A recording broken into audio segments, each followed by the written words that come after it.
Hello बच्चों, क्या हाल चाल, कैसे चल रही है पढ़ाई। तो आज हम लोग पढ़ने वाले हैं ज्योमेट्रिक प्रोग्रेशन, वो होगा जिसका लेक्चर 2। तो जो लोग भी नए हैं इस चैनल पे उनको मैं बता दूं कि इस चैनल पे class 9th 10th 11th and 12th की जेई के कंटेंट पढ़ाई होती है। जो 8th के बच्चे हैं वो भी 9th और 10th के कंटेंट पढ़ सकते हैं। तो यहाँ पे जैसे ही तुम होम पेज पे आओगे और नीचे जाओगे तो तुम्हें यहाँ पे अपलोड्स दिखेगा। अपलोड्स में जो भी रिसेंट वीडियो आते हैं वो तुम्हें दिखना स्टार्ट हो जाते हैं। उसके बाद तुम और नीचे जाओगे तो अगर तुम जेई की तैयारी करते हो तो तुम्हें revision series for JEE main and JEE advance मिलेगा। वहाँ पे जेई एडवांस के प्रीवियस ईयर पेपर सॉल्व किए हुए हैं, जेई मेंस के प्रीवियस ईयर पेपर सॉल्व किए हुए हैं। सिमिलरली यहाँ पे क्वेश्चन वाइज यहाँ पे रिवीजन सीरीज है and question wise JEE advance का भी रिवीजन सीरीज है। और तुम नीचे जाओगे तो तुम्हें दिखेगा foundation builder for IIT JEE class 8th 9th and 10th। तो यहाँ पे सबसे पहला वीडियो अगर तुम खोलोगे तो तुम्हें दिखेगा कि जो भी कोर्स मैं पढ़ाने वाला हूँ यहाँ पे फाउंडेशन बिल्डर में, वो सारे कोर्स का चैप्टर वाइज लिस्ट है। तुम्हें पता चलेगा कि जो भी चैप्टर क्लास 9th और 10th के बोर्ड में है, प्लस जो भी chapter class 11th and 12th में जो कि जेई में पढ़ना होता है, उन सब का बेसिक कवर किया जाएगा। यहाँ पे तुम्हें सारे चैप्टर्स के प्लेलिस्ट मिल रहे होंगे। यहाँ पे number system, exponents and logarithm, polynomials, linear equations, इसी तरीके से बहुत सारे चैप्टर पढ़ाए जा चुके हैं। ट्रिग्नोमेट्री, क्वाड्रेटिक इक्वेशन, और अभी चल रहा है सीक्वेंस एंड सीरीज। तो चलो, इतना होने के बाद अब हम लोग स्टार्ट करते हैं चैप्टर। तो चैप्टर का नाम है ज्योमेट्रिक प्रोग्रेशन। ज्योमेट्रिक प्रोग्रेशन में अभी तक हमने क्या पढ़ा है उसको मैं एक बार रिकॉल करवा देता हूँ। तो हमने बोला था एक जनरल जो जीपी होता है वो कुछ इस तरीके का दिखता है। पहला term is a, second term is a r, third term is a r square, fourth term is a r cube, fifth term is a r to the power 4 and like this. ये चलता जाता है। और nth term क्या हो जाता है, a r to the power n-1। और यहीं से मैंने फॉर्मूला बनाया था कि t n of A P is a into r to the power n-1, जहाँ पे ए क्या होता है फर्स्ट टर्म, आर क्या होता है कॉमन रेशियो, एंड एन क्या होता है nth टर्म। ऑब्वियस सी बात है। कॉमन रेशियो क्या होता है, कॉमन रेशियो जीपी का क्या होता है कि भाई second term upon first term. यहाँ पे तुम दिस अपॉन दिस निकालोगे आर आएगा, दिस अपॉन दिस निकालोगे आर आएगा, दिस अपॉन दिस निकालोगे आर आएगा, दिस अपॉन दिस निकालोगे तो आर ही आएगा। तो ये एक जीपी कहलाएगा। ओके, इसके बाद हमने एक और चीज़ पढ़ा था कि sum of first n terms. Sum of first n term का फॉर्मूला हमने पढ़ा था एस एन। वहाँ पे एस एन में हमने फॉर्मूला पढ़ा था A into 1 minus r to the power n divided by 1 minus r. ठीक है, यहाँ पे मैंने एक चीज़ बताई थी कि r की वैल्यू 1 मत लेना, क्योंकि r की वैल्यू 1 ले लोगे तो ये सम डिफाइन ही नहीं होगा। लेकिन अगर r की वैल्यू क्या हो गई 1 हो गई तो उस टाइम पे वो जीपी एक कांस्टेंट जीपी हो जाएगा जिसके सारे टर्म्स a हो जाएंगे, क्योंकि कॉमन रेशियो तो a है। तो a कितने बार आएगा, n टाइम्स आएगा, तो डायरेक्टली सम आ जाएगा n इंटू ए। और ये कब होगा, when r is equal to 1 होगा। तो ये सारी चीज़ें हमने पढ़ी थी। तो फॉर्मूला देखो इस चैप्टर में बहुत कम ही है। ठीक है, nth term, sum of first n term. लेकिन इसके बेस ऊपर हमने क्वेश्चंस करे थे बहुत सारे, तो वो क्वेश्चन भी हमने कर लिया। इसके आगे मैंने क्या बोला था कि sum of infinite geometric series हम लोग देखेंगे। अब सम ऑफ इनफाइनाइट ज्योमेट्रिक सीरीज, तुम एक बात बताओ, एपी जब हम लोग पढ़ रहे तो चाहे एपी घटता हुआ हो या एपी बढ़ता हुआ हो, कभी हमने ऐसा थोड़ी ना बोला था कि इनफाइनाइट टर्म का सम कितना होगा। बताओ क्यों? क्योंकि हमें पता है भाई अगर एपी बढ़ता जा रहा है तो हम लोग ऐड करते जाएंगे, वैल्यू बढ़ते जाएगी, ऐड करते जाएंगे, वैल्यू बढ़ते जाएगी, ऐड करते जाएंगे, वैल्यू बढ़ते जाएगी, है कि नहीं। अगर वो घटता हुआ एपी है तो ऐड करते जाएंगे, वैल्यू घटते जाएगी, ऐड करते जाएंगे, वैल्यू घटते जाएगी, ऐड करते जाएंगे, वैल्यू घटते जाएगी। तो हमने इसीलिए वहाँ पे इनफाइनाइट टर्म का सीरीज का सम नहीं निकाला था। क्यों? क्योंकि अगर वो बढ़ता हुआ एपी है तो सम तो इनफाइनाइट आ जाएगा, और अगर घटता हुआ एपी है तो सम माइनस इनफाइनाइट आ जाएगा। सही बात है। लेकिन जीपी में ऐसा क्या है खास बात जो हम लोग इनफाइनाइट सीरीज पढ़ने वाले हैं। तो जीपी में एक खास बात है, उसके पहले एक छोटा सा कॉन्सेप्ट हम लोग सीख लेते हैं। वो कॉन्सेप्ट क्या है कि हमारा जो भी नंबर सिस्टम है ना, उसमें कुछ स्पेशल नंबर होते हैं। देखना, ऐसे एक जीरो होता है, जीरो से जब 1 तक, सिर्फ अभी पॉजिटिव साइड ले रहा हूँ। क्यों? क्योंकि जब तुम नेगेटिव साइड में जाओगे तो बेसिकली हो क्या रहा है, यही सारे नंबर्स आ रहे हैं, बस माइनस साइन के साथ आ रहे हैं, है ना।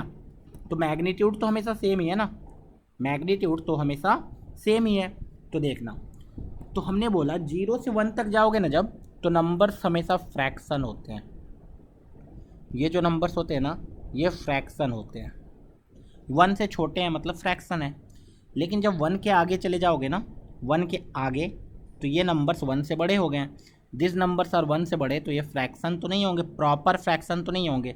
फ्रैक्शन में कन्वर्ट किया जा सकता है, लाइक 5/4 1 से बड़ा है, वो भी फ्रैक्शन है, लेकिन प्रॉपर फ्रैक्शन तो नहीं है।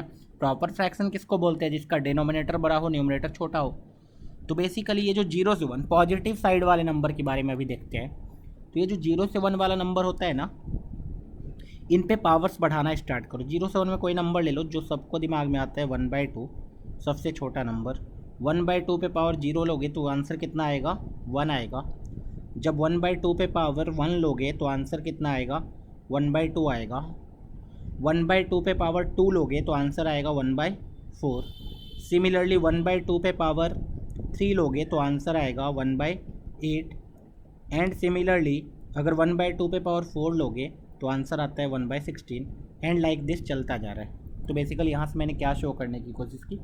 यहाँ से मैंने ये शो करने की कोशिश की कि अगर तुम 0 से 1 के बीच में नंबर लेते हो और उन पे पावर्स रेज करना स्टार्ट कर देते हो, है ना, 0 से 1 के बीच में तुमने नंबर लिया, पावर्स रेज करना स्टार्ट कर दिया, तो वैल्यू कम होनी स्टार्ट हो गई। वैल्यू कम होने स्टार्ट हो गई। बेसिकली उल्टा साइन दे दिया मैंने। This is greater greater greater greater, मतलब जितना ज़्यादा पावर वैल्यू उतना ही कम, जितना ज़्यादा पावर वैल्यू उतना ही कम। अभी सोचो 1/16, ठीक है, अगर 1/2 पे पावर 4 ही लिया तो 1/16 हो गया। एक बार 1/2 टू दी पावर 10 लो तो 1/1024 आ जाएगा। जब इसकी वैल्यू कैलकुलेट करोगे तो 0.00 कुछ ऐसे आएगा, ठीक है। इसी तरीके से सोचो 1/2 पे पावर जब 100 लोगे तो क्या होगा? तुम बोलोगे यार ये तो बहुत ही छोटा हो जाएगा, 1/2 टू दी पावर 100, जो कि 0.0000 बहुत देर तक जीरो चलेगा। ओके, और इसी तरीके से सोचो 1/2 पे पावर 500 ले लोगे तो क्या होगा, या 1000 ले लोगे तो क्या होगा? तुम बोलोगे यार ये तो मतलब बिल्कुल ही जीरो के नज़दीक चला जाएगा, 0.0000 इतनी बार जीरो आएगा, काउंट नहीं कर पाएंगे, ठीक है। ओके, अभी तुम सोचो 1/2 पे पावर मैं 1 लाख ले लूँ या 10,000 ले लूँ, तुम बोलोगे यार ये तो लगभग जीरो हो गया, मान लो जीरो ही है एक तरीके से। अभी तुम एक और बात सोचो, 1/2 पे पावर मैं 1 लाख ले लूँ तो क्या होगा? तो तुम बोलोगे यार ये तो लगभग जीरो ही मान लो इसको, ये नंबर क्या है, तो जीरो है ना। तो इसी तरीके से अगर 1/2 पे पावर मैं 1 करोड़ ले लूँ तो वो भी जीरो हो गया लगभग। 1/2 पे पावर इन्फिनिटी ले लूँ तो ये तो पक्का जीरो होने वाला है, ठीक है। एग्जैक्ट जीरो नहीं होगा लेकिन जीरो की तरफ इतना चला जाएगा कि वो उसको जीरो ही मानेंगे। ओके, तो बेसिकली हुआ क्या, हमने देखा कि 0 से 1 के बीच में जो नंबर है ना, इस पे जब पावर रेज करते हो ना, पावर बढ़ाते चलो बढ़ाते चलो बढ़ाते चलो बढ़ाते चलो, वैल्यू जीरो की तरफ जाते जाती है जाते जाती है जाते जाती है जाते जाती है। लेकिन सेम चीज़ 1 के आगे वाले नंबर के साथ नहीं होगा। जब 1 से बड़ा कोई भी नंबर लोगे, क्योंकि 1 पे पावर कुछ भी ले लो वो तो 1 ही रहेगा, 1 से हल्का सा भी बड़ा नंबर ले लो, सपोज 2 ले लो, तो 2 पे पावर 0 लोगे तो 1 आएगा, 2 पे पावर 1 लोगे तो 2 आएगा, 2 पे पावर 2 लोगे तो 4 आएगा, 2 की पावर 3 लोगे तो 8 आएगा, 2 की पावर 4 लोगे तो 16 आएगा, और ये तो वैल्यू बढ़ता जा रहा है। तो 1 से जो भी बड़े नंबर होते हैं ना, उन पे पावर बढ़ाते चलो वैल्यू भी बढ़ते जाते हैं। लेकिन 0 से 1 वाले नंबर में एक ख़ास बात है कि उन पे पावर बढ़ाते जाओ वैल्यू कम होता जाता है। तो बस इसी का यूज करके हमने इनफाइनाइट जीपी का फार्मूला निकाल लिया। कैसे? तो हमने क्या बोला, फिर मैग्नीट्यूड की बात की, तो मैग्नीट्यूड 0 से 1 में हो या -1 से 0 में हो, वो नंबर्स का मैग्नीट्यूड तो हमेशा सेम ही रहेगा ना। तो बेसिकली हम लोग बोल सकते हैं मैग्नीट्यूड ऑफ कॉमन रेशियो 1 से छोटा होना चाहिए, और ऑब्वियसली बात है 0 से तो बड़ा होना ही चाहिए, ठीक है। तो इस केस में हम लोग इनफाइनाइट जीपी का सम निकाल सकते हैं। मतलब क्या है, समझ में नहीं आया, हो सकता है देखो। तो मैंने बोला मेरे पास यार 2 जीपी है, मेरे पास 2 जीपी है, एक का कॉमन रेशियो 2 है, कॉमन रेशियो 2, एंड एक का कॉमन रेशियो 1/2। तो कॉमन रेशियो 2, सपोज स्टार्ट किया सम निकालना, तो हमने बोला 1, पहला टर्म 1 है, दूसरा टर्म 2 है, तीसरा टर्म क्या हो जाएगा, 4 हो जाएगा, फिर 8 हो जाएगा, फिर 16 हो जाएगा, फिर 32 हो जाएगा, फिर 64 हो जाएगा, फिर कितना हो जाएगा, 128 हो जाएगा, इसी तरीके से 256, एंड लाइक दिस बढ़ता ही जाएगा। ठीक है, अब तुम्हें दिख रहा है कि यार मैं ये जीपी का अगर मैं सम निकालने जाऊँ इनफाइनाइट टर्म्स का, या फिर समझो 1 करोड़ टर्म का, तो वैल्यू बहुत बड़ी नहीं आ जाएगी? आ जाएगी, बहुत बड़ी आ जाएगी। सोचो 1 में 2 ऐड किया 3 हो गया, 3 में 4 ऐड किया 7 हो गया, 7 में 8 ऐड किया 15 हो गया, 15 में 16 ऐड किया 31 हो गया। इसी तरीके से बढ़ता ही जा रहा है ना, वैल्यू बढ़ते चले जाएगा। ओके, अब ऐसे देखो वैल्यू बढ़ता ही जा रहा है, ठीक है। लेकिन अगर मैं कॉमन रेशियो को कुछ देर के लिए 1/2 ले लूँ तो अब सम निकालना। पहला टर्म 1 ही स्टार्ट करते हैं। 1/2, 1/4, 1/8, 1/16, 1/32, 1/64, 1/128, 1/256, 1 चलो 512 एंड लाइक दिस। इधर 1/2 टू द पावर 1 करोड़ ऐसे ले लो, ठीक है। और आगे जाएगा लेकिन ऐसे ले चल रहा है, ठीक है। अब तुम्हें दिख रहा होगा यार एक्चुअल में इस नंबर को ऐड किया तो यहाँ तक तो कुछ सिग्निफिकेंट चल रहा था, लेकिन एक टाइम आएगा जब वो इनसिग्निफिकेंट हो जाएगा नंबर। इनसिग्निफिकेंट हो जाएगा नंबर का मतलब क्या होता है, वो नंबर इतना छोटा हो जाएगा 0.0000000 इस टाइप का इतना बड़ा नंबर 00 हो जाएगा कि उसको लगभग तुम बोलोगे या तो यार जीरो ऐड कर रहा है, मतलब 5 में तुम जीरो ही ऐड कर दो क्या ही फ़र्क पड़ेगा। फिर जो नंबर है उसमें भी फिर से एक बार जीरो ऐड कर दो क्या ही फ़र्क पड़ेगा। फिर जो नंबर है उसमें भी जीरो ऐड कर दो क्या ही फ़र्क पड़ेगा। मतलब बेसिकली तुम्हें दिख रहा होगा कि ये वाला जो सम है ना, ये वाला इस जीपी का जिसका कॉमन रेशियो हमने 1/2 लिया, इसका सम कन्वर्ज हो रहा है। कन्वर्ज हो रहा है ना, एक पर्टिकुलर नंबर के तरफ कन्वर्ज हो रहा है ना। एक पर्टिकुलर सिग्निफिकेंट नंबर आएगा कोई जिसके तरफ वैल्यू कन्वर्ज होते नज़र आ रही है। लेकिन यहाँ पे तो डाइवर्ज हो रहा है सम। डाइवर्ज का मतलब क्या है कि बेसिकली वैल्यू बढ़ता ही जा रहा है। कोई एक नंबर ऐसा ही नहीं है जिसके पास नंबर उसी की तरफ जाता हुआ दिख रहा है रिज़ल्ट। तो इसीलिए हमने बोला कि इनफाइनाइट जीपी का तो सम निकालेंगे, इनफाइनाइट जीपी का सम तो निकालेंगे, लेकिन सिर्फ उसी कंडीशन में निकालेंगे जब कॉमन रेशियो फ्रैक्शन हो। एंड कॉमन रेशियो फ्रैक्शन हो that is magnitude of common ratio 1 से छोटा हो। जब मैग्नीट्यूड ऑफ कॉमन रेशियो 1 से छोटा होगा ना, तो उस टाइम पे जीपी का इनफाइनाइट टर्म का सम निकाला जा सकता है और वो कन्वर्ज करेगा, ठीक है। अब कैसे निकाला जा सकता है, उसके लिए एक बहुत ही छोटा सा प्यारा सा फॉर्मूला आता है, उसको देख लेते हैं। तो सम ऑफ इनफाइनाइट जीपी, इसमें कंडीशन क्या होगा कि सर ये वाला कंडीशन तभी वैलिड होगा, इनफाइनाइट जीपी का सम तभी निकलेगा जब कॉमन रेशियो की वैल्यू मैग्नीट्यूड 1 से छोटी होगी, ठीक है। तो अब तुम ऐसे सोचो हमारा जो एन टर्म का सम आया था वो कितना आया था एक जीपी का। तुम बोलोगे sir a into 1 minus r to the power n divided by 1 minus r आया था। अच्छा, ये इसमें तो कोई रेस्ट्रिक्शन नहीं था है ना, बस R1 से छोटा होना चाहिए, मतलब सॉरी R1 नहीं होना चाहिए। ओके, अब इसको सोचो कि भैया अगर if magnitude of common ratio is less than 1, common ratio की जो वैल्यू है एक फ्रैक्शन है and n is tending towards infinity, ठीक है। अब n एक बहुत बड़ा नंबर है, मतलब 100 टर्म 500 टर्म का सम नहीं निकालना है, सपोज 1,00,000 करोड़ टर्म का सम निकालना है, या 1,00,000 1 अरब इतना करोड़ टर्म का सम निकालना है, 1 करोड़ टर्म का सम निकालना है बेसिकली। तो बेसिकली इन्फिनिटी, तो तुम बोलोगे यार इसी सम में s इन्फिनिटी डालेंगे n की जगह, is equal to a into A को तो कोई फ़र्क ही नहीं पड़ेगा ना, 1 को भी क्या फ़र्क पड़ेगा इन्फिनिटी तुमने डाला तो, माइनस आर, कॉमन रेशियो तुम्हें पता है 1 से छोटा है मतलब फ्रैक्शन है, इस पे पावर तुम क्या ले लोगे infinity divided by 1 minus r. बाकी तो कुछ चेंज नहीं किया ना, बस ये जो ग्रीन वाला पार्ट लिखा हुआ ही चेंज हुआ। हाँ सर, अब तुम सोचो खुद, कॉमन रेशियो 1 से छोटा है, एज एन एग्जाम्पल 1/2 है, इस पे पावर इन्फिनिटी ले लोगे तो ये लगभग कितना हो जाएगा, 0 बोल सकते हैं लगभग।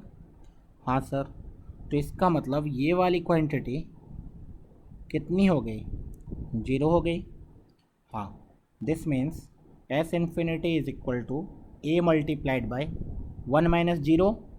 तो ए मल्टीप्लाइड बाय 1 माइनस 0 तो 1 ही होता है, divide by 1 minus r. Okay, यहाँ पे कंडीशन क्या है, mod r should be less than 1। तो ये आ गया एस इन्फिनिटी का फार्मूला। मतलब ऊपर हमने 2 फार्मूला लास्ट लेक्चर में पढ़ा ही था, जिसको मैंने आज बता भी दिया, एंड तीसरा फार्मूला ये आ गया। तो याद रखना, जब भी इनफाइनाइट जीपी का सम निकालना हो, एक चीज़ पहले देखना कि क्या कॉमन रेशियो 1 से छोटा है या नहीं, बेसिकली फ्रैक्शन है या नहीं। तो कॉमन रेशियो अगर फ्रैक्शन है तब तो बहुत बढ़िया, इनफाइनाइट टर्म का सम निकल जाएगा। ठीक है, ओके। तो एक क्वेश्चन करते हैं। क्वेश्चन है, अभी मैं जो भी क्वेश्चन करूँगा वो मिक्सचर होगा। मिक्सचर का मतलब क्या है, उसमें तुम्हें मिलेगा इनफाइनाइट सम भी मिल सकता है, मतलब बेसिकली जीपी का कुछ भी क्वेश्चन हो सकता है। ठीक है, तो जीपी का क्वेश्चन करेंगे हम लोग। तो सपोज मैंने वही बोल दिया सबसे पहले, find s infinity, find s is equal to 1 plus 1/2 plus 1/4 plus 1/8 plus 1/16 plus dot dot dot till infinity. ये सब निकाल के दिखाओ। जो एग्जाम्पल हमने ऊपर किया वही एग्जाम्पल सबसे पहले दे दिया कि भाई ये सम कैलकुलेट करके दिखाओ। तो तुमने बोला ये तो सिंपल है, इसका फर्स्ट टर्म कितना है 1, कॉमन रेशियो कितना है 1/2, तो इनफाइनाइट टर्म का सम निकाला जा सकता है। अब मुझे पता है एस इन्फिनिटी या फिर एस जो भी बोला गया है ए डिवाइडेड बाय 1 माइनस आर होता है, तो ये तो ए डिवाइडेड बाय 1 माइनस आर है। तो 1 डिवाइडेड बाय 1 माइनस 1/2 1/2 होता है, 1 डिवाइड बाय 1/2 2 होता है। तो इससे पता चला इसका जो सम आएगा ना लगभग कन्वर्स करेगा, और कहाँ कन्वर्स करेगा, 2 पे। बहुत ही सिंपल, कोई धर्म संकट नहीं होना चाहिए इसमें तो। ठीक है, बहुत इजी क्वेश्चन और हमने बहुत ही आसानी से कर भी लिया। ओके, अगला सवाल करते हैं। क्वेश्चन है, if third term of a GP is 2/9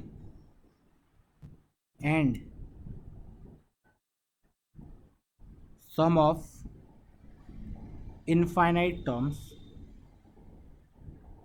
is 3/2,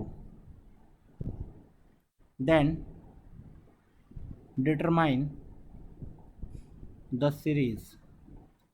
तुम्हें क्या करना है, सीरीज आइडेंटिफाई करना है, जिसमें कि ऑलरेडी तुम्हें गिवन है कि भैया जो थर्ड टर्म है जीपी का वो 2/9 है and sum of infinite term is 3/2। तो बेसिकली तुम्हें इतना तो क्लियर हो गया कि एक इनफाइनाइट जीपी गिवन है जिसका थर्ड टर्म गिवन है T3। T3 कितना होता है, ए आर स्क्वायर होता है सर। अच्छा, ए आर स्क्वायर की वैल्यू कितनी दी हुई है, 2/9। तो एक रिलेशन तो मेरे पास है, जो दिया है मैं वही कर रहा हूँ। Third term of a GP is 2/9 and sum of infinite term is 3/2। तो मैंने थर्ड टर्म को इक्वेट कर दिया, क्योंकि मुझे सीरीज़ आइडेंटिफाई करना है ना। सीरीज़ जीपी कैसे आइडेंटिफाई होगा, जब उसका first term and common ratio पता रहेगा। जब first term and common ratio ही निकालना है मुझे, तो मैंने first term and common ratio को एज्यूम कर लिया A and R. Okay, now they are saying कि भाई इसी सीरीज़ का इनफाइनाइट टर्म का सम, जो कि ए डिवाइड बाय 1 माइनस आर होता है, वो 3/2 है। तो तुम्हें बताना है सीरीज़ कितना होगा। तो मैं ऐसे सोच लो, अब दिस इज, पहले इक्वेशन से आई कैन से, या फिर यहीं से ए इज इक्वल टू कितना आ गया, 3/2 into 1 minus r. So I can put a is equal to 3/2 into 1 minus r in equation 1।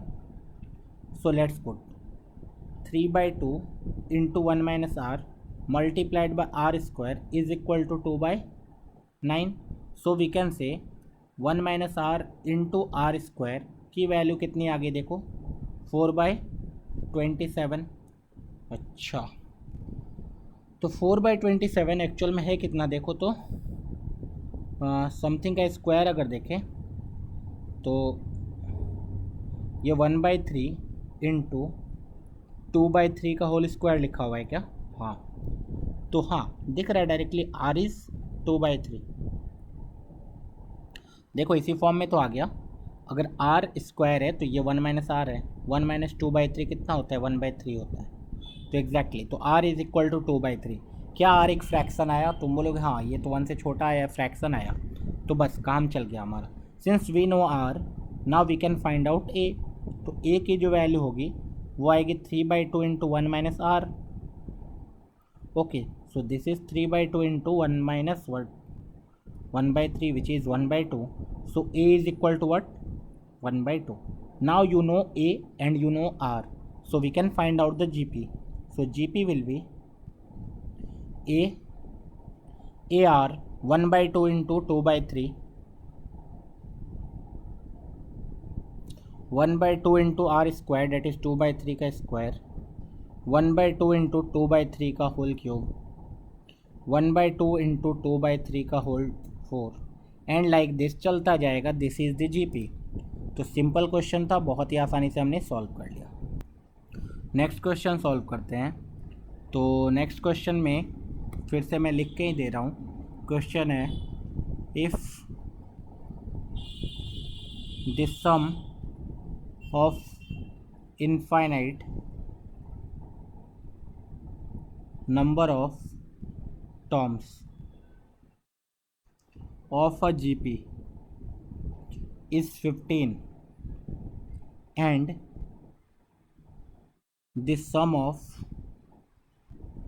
their square is 45, find this series। अभी देखो कुछ बच्चों को इस क्वेश्चन को समझने में थोड़ा दिक्कत होता है, ठीक है? तो ध्यान से समझना इसको कि बेसिकली हमारे पास एक जीपी गिवन है, ठीक है, जो कि इनफाइनाइट जीपी है। क्लियर है? ये एक इनफाइनाइट जीपी गिवन है। तो GP can be like this AR square AR cube and like this till infinity. Okay, तो उन्होंने ये बोला कि sum of infinite number of terms of a GP is 15। तो सबसे पहला सेंटेंस तो बहुत ईजी है, S infinity is A divided by 1 minus R. So A divided by 1 minus R is basically given as 15. So यहाँ से I can say A is equal to 15 multiplied by 1 minus R. ये तो simple है ना, पहला point तो पढ़ा और सॉल्व कर लिया। आगे देखना, and the sum of their squares is 45। इस टर्म को समझना ध्यान से। बेसिकली अभी जो हमने सम निकाला वो एक जीपी का सम निकाला। अब उसने बोला कि इसी जीपी के सारे टर्म्स का स्क्वायर कर दिया जाए, सारे टर्म्स को इंडिविजुअली स्क्वायर कर दिया जाए, तो सम निकालोगे तो वो 45 आता है। मतलब ये है कि तुम्हारे पास ओरिजिनली एक जीपी था, उस जीपी का कोई टर्म्स होगा। अब सारे टर्म्स को तुमने स्क्वायर कर दिए, तो स्क्वायर करो एक बार। तो जब स्क्वायर करोगे तो तुम्हारा पहला टर्म आ जाएगा ए स्क्वायर, दूसरा टर्म आएगा ए स्क्वायर आर स्क्वायर, तीसरा टर्म आ जाएगा A square R to the power 4, उसके बाद A square R to the power 6, and like this चलता जाएगा टिल इन्फिनिटी। अब उसने बोला इन सारे टर्म्स का जब सम निकालते हो ना तो वो आ जाता है 45।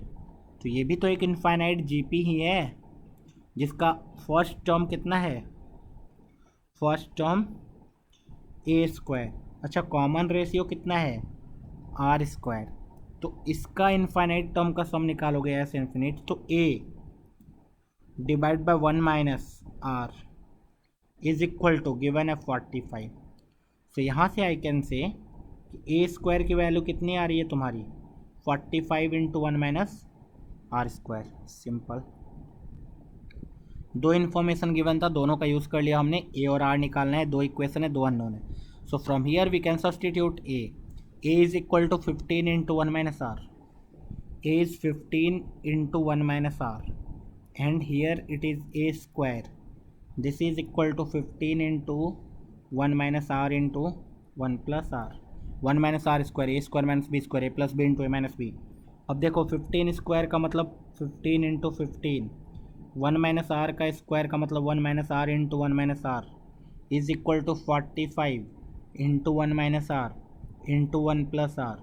अब तुम्हें इसको सॉल्व करना है। You can say one minus r कटेगा, क्यों? क्योंकि r is not equal to one. R one हो जाएगा तो इनफाइनाइट जीपी बचेगा ही नहीं। इनफाइनाइट जीपी तो तब होता है जब आर की वैल्यू वन से छोटी होती है। So we can cancel out one minus r since one minus r is not equal to zero. Okay, और एक चीज़ कट रहा है 15 into three and 3 into 5. So here we have got 5 into 1 minus r is 5 minus 5r. This is equal to 1 plus r. So we can say 6r is equal to 4 or r is equal to 4 by 6 which is equal to 2 by 3. तो फिर से r की value कितनी आ गई? 2 by 3. r की value 2 by 3 आ गई तो a की वैल्यू थी 15 into 1 minus r. So this is 15 into 1 by 3 which is 5. So the first term is 5 and common ratio is 2 by 3. तो 5 into 2 by 3 the whole square, 5 into 2 by 3 the whole cube and like this till infinity and this is the required series. तो ये series था अपना और हमने solve कर लिया इस सीरीज़ को। एक और क्वेश्चन करते हैं। मैंने बोला था कि मिक्सचर ऑफ क्वेश्चन करेंगे, वो कहीं से भी हो सकता है तो तुम्हें समझना है। बोला है if this sum of first 6 terms of a GP is 9 times the sum of first 3 terms,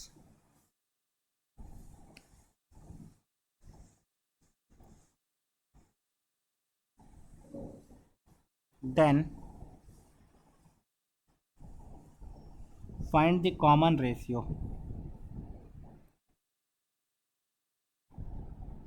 question को ध्यान से समझना। क्वेश्चन बोला गया है कि भाई एक सीरीज है जीपी जिसके शुरुआत के 6 टर्म का सम निकाला गया। शुरुआत के 6 टर्म का सम को S6 बोलोगे, है ना? ठीक है। और वो S6 जो है 9 टाइम्स है फर्स्ट 3 टर्म के सम का। तो शुरुआत के फर्स्ट 3 टर्म का सम कितना होता है? S3 होता है। बस ये गिवन है। बोला है शुरुआत के किसी भी जीपी का 6 टर्म का sum is 9 times the sum of first 3 terms, then common ratio बताओ। Simple question. तो S6 is equal to 9 into S3। S6 क्या होता है? 1 minus r to the power 6 divide by 1 minus r। This is equal to 9 into a into 1 minus r to the power 3 divide by 1 minus r। बस यहाँ से we can say 1 minus r काटो, a से a काटो, आ गया 1 minus r to the power 6 को लिख सकते हैं 1 minus r cube into 1 plus are cube. This is equal to 9 into 1 minus r cube. 1 minus r cube को भी काटो, सॉरी गलत काट दिया मैंने, लेकिन अल्टीमेटली सबका तो कटेगा। R cube is equal to 8। अच्छा, आर क्यूब 8 आ गया तो आर कितना आ गया? तुम बोलोगे सर 2 आ गया। क्या आंसर आ गया क्या? हाँ, यही आंसर है। सिंपल सा क्वेश्चन था, हमने बहुत ही आसानी से सॉल्व कर लिया। एक और क्वेश्चन करेंगे, देखना। सिंस समेसन ही पूछा जा रहा है सपोज, तो बोला जा रहा है s इज इक्वल टू निकालो 9 plus 99 plus 999 plus 9999 like this till n terms तक का निकालना है सम। इस बार इनफाइनाइट टर्म का नहीं। क्यों? क्योंकि ये बढ़ता हुआ सीरीज़ है भाई। बढ़ते हुए सीरीज़ का इनफाइनाइट टर्म का सम निकालने बोल दूंगा तो वो तो आंसर इनफाइनाइट आ जाएगा ना। सही बात है। अच्छा, क्या ये जीपी है क्या? तो बहुत बच्चे तो पहले धोखा ही खा जाते हैं। क्या धोखा? बच्चे सोच लेते हैं जीपी चल रहा है तो ये क्वेश्चन जीपी है, जिसका मतलब ये सीरीज भी जीपी है। उनने क्या किया? शुरुआत के 2 टर्म का रेशियो निकाल लिया, बोल दिया जीपी का पहला टर्म 9 है और कॉमन रेशियो 11 है।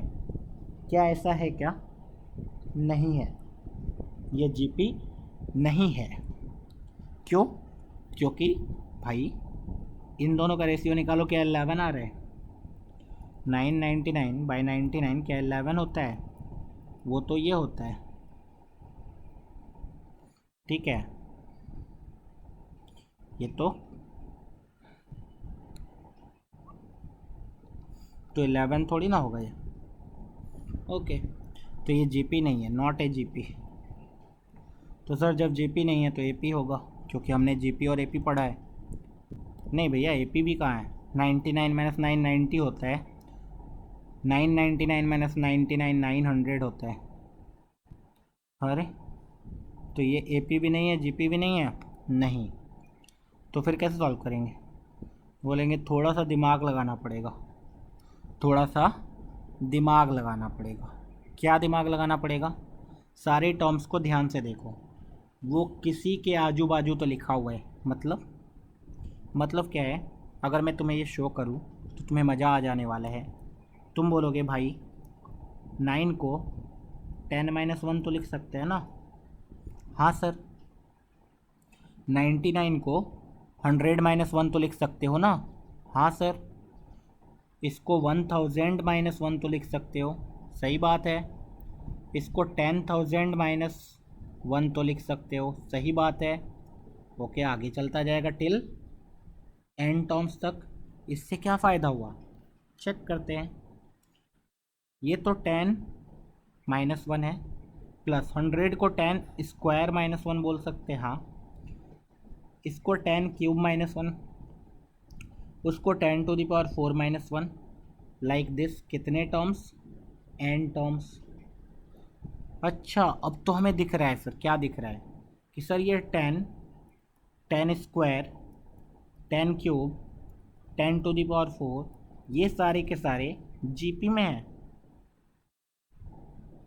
N terms